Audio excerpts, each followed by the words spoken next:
Programang ito ay rated SPG. Striktong patnubay at gabay ng magulang ang kailangan. Maaaring may masiselang tema, lengguwahe, karahasan, sexual, horror o droga na hindi angkop sa mga bata.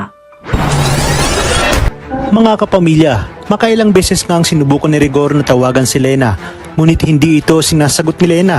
Hanggang sa makita ni Rigor sa table ni Lena ang request letter upang magpalipat ito ng presinto. Maging si Mando ay wala ring nabalitaan tungkol sa paglipat ni Lena.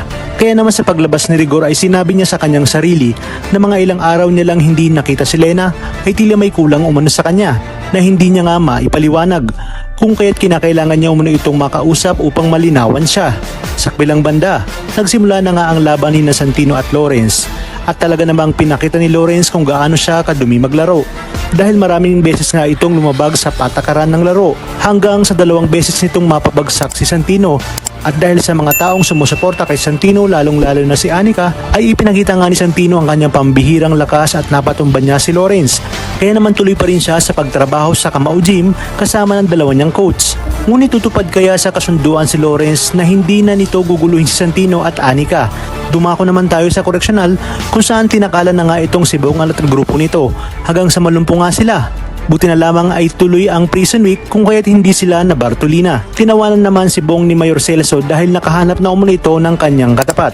Kaya namang galit na sinabi ni Bong na hindi niya makakalimutan ang araw na yon. Kaya't humanda umano itong si Mayor Celso dahil babalikan niya ito. Humingi na nga ng tawad si Mayor Celso kay Tanggol at kalimutan na ang kanilang alitan.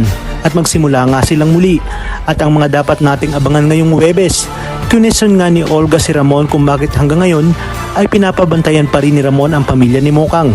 Kaya naman dito kinabahan si David dahil alam niyang magkapit-bahay lang sila ni Lamang Marsing at baka may masabi ang mga ito tungkol kay Tanggol. Hindi na nga nakatiis si Rigor at pinuntahan niya na si Lena at dito hindi nagpapigil ang dalawa kung kahit sa kalsada ay naghalikan sila. Sa pangalawang pagkakataon nga ay nakita sila ni Tinding at Noy. Kaya naman kinumpronta ito ni Tinding dahil huling-huli niya na ito at malalaman umano ito ni Marites.